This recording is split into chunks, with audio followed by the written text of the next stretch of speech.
budget ng Pilipinas ay hawak lang ng dalawang tao. Ang budget ng Pilipinas ay hawak lang ng dalawang tao. Hawak lang siya ni Congressman Zaldico at ni Congressman Martin Romualdez.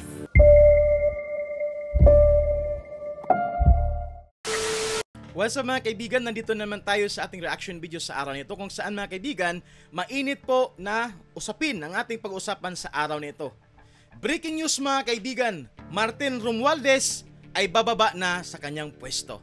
Pero bago tayo magpatuloy mga kaibigan, huwag po kalimutan mag-like, share, subscribe sa ating video para hindi pa kayo mahuli sa mga litis na balita sa ating bansa. Well mga kaibigan, nakita nyo naman kina sa ating entrada, ang sinabi ni BP Sara na ang budget ng Pilipinas ay hawak lang dalawang tao. At hawak lang daw ito ni Zaldico at ni Martin Romualdez.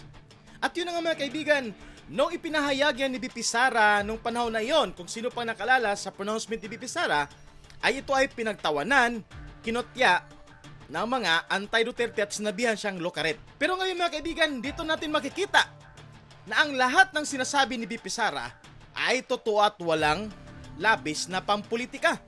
Well mga kaibigan, ipakita ko yun ang video ngayon kung saan ang dalawang taong binanggit ni BP Sara ay napakayaman. Kaya may bibigay ko yung tip sa inyo mga kaibigan. Ang tip para yumaman, maging politiko ka.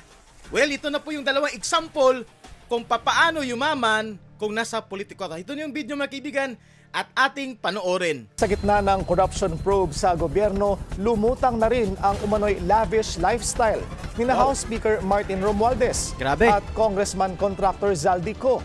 Ayon sa source ng bilyonaryo, bumili si Romualdez ng dalawang Gulfstream private jets mula kay ultra-bilyonaryo Lucio Tan. Ang isa raw ay pre-owned G150 na nagkakahalaga ng up to $8 million. Ang isang G550 na posibleng umabot sa $35 million o 2.6 billion pesos. Grabe. Nakapark daw ang aircraft sa hangar ni Tan at nakuha na raw nito ang atensyon ng Malacanang. Si Zaldico naman na nasa Amerika, pinupull out na umano ang kanyang sariling fleet ng luxury jets at choppers sa Pilipinas. Ayon sa mga dokumentong nakalap ng bilyonaryo, pinapa-register na ng kanyang Missibis Aviation ang fleet nito. Partikular ang umano'y Gulfstream G350. Grabe mga kaibigan, oh!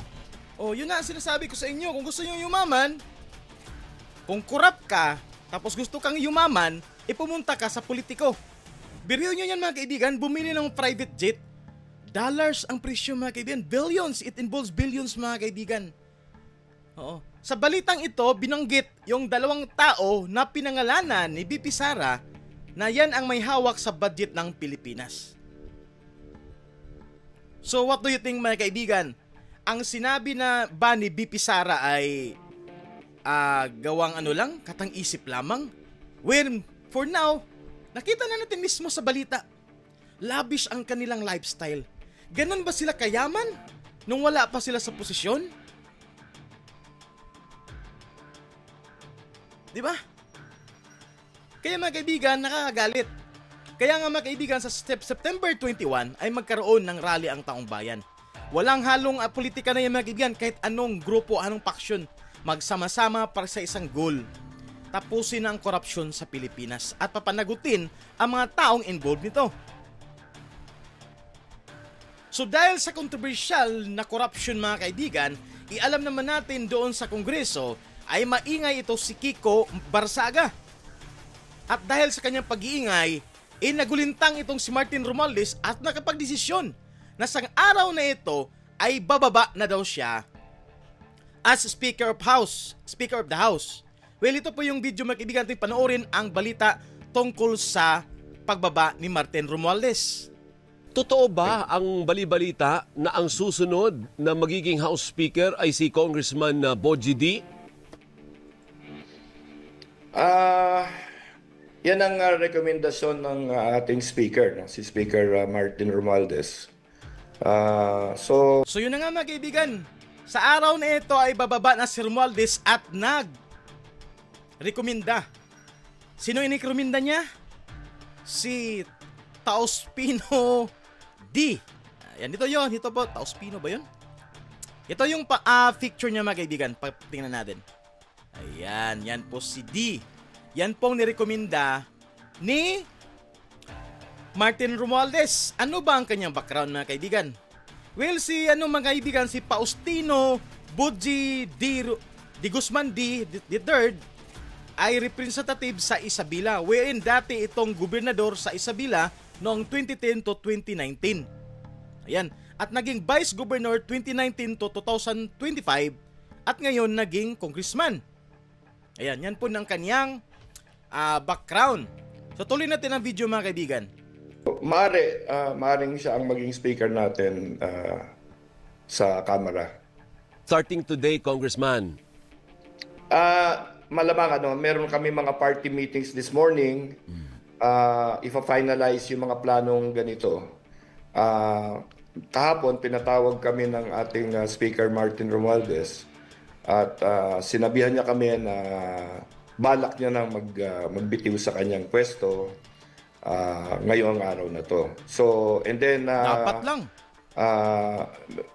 Rinikomenda niya sa mga party leaders na kung pwede iboto namin si Deputy Speaker Budji D. Okay.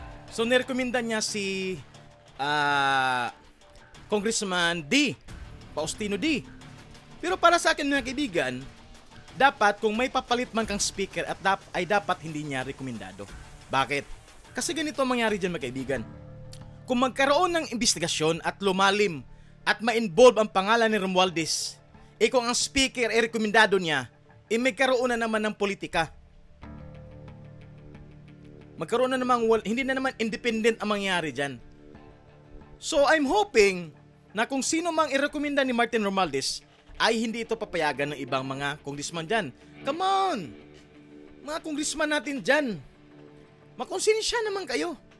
Dahil sa pagiging tuta nyo kay Romualdez, nagkaroon ng malaking problema ang Pilipinas, ang laking perang nawala sa taong bayan. Bumawi naman kayo. Pumili kayo ng speaker na may pagmamahal sa taong bayan, hindi yung may sariling interes lang. So abangan natin mamayang hapon, mga kaibigan, ang change of leadership sa House Speaker. Kung itutuloy ba nila na si Faustino D talagang ilagay or maghanap pa sila ng ibang inominate na maging House Speaker, mga kaibigan. Yan po ang ating aabangan mamayang hapon. Ayan. So yun nga, mga kaibigan, napakita natin kanina sa video ang sinabi mismo ni VP Sara na ang budget ng Pilipinas ay hawak lang ng 2 tao. Yun na nga ay si Zaldico at si Martin Romualdez. At ipanakita na rin natin kanina ang sa news kung saan may biniling 2 private jets si Romualdez. At ipinakita rin ang mga helicopter, private jet ni Zaldico. Ganun sila kayaman, mga kaibigan. So connect the dot, mga kaibigan. Basihan nyo ang sinasabi ni VP Sara. Yan po. So, bababa na si Romualdez, pero hindi lang magtapos dyan, mga kaibigan.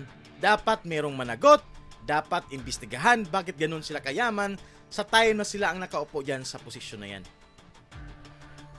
So mamayang hapon, mga kaibigan, meron ding rally sa harap ng Kongreso at balita ay maglalakad papuntang Malacanang. Kaya abangan natin mamaya I'm hoping makapunta ako.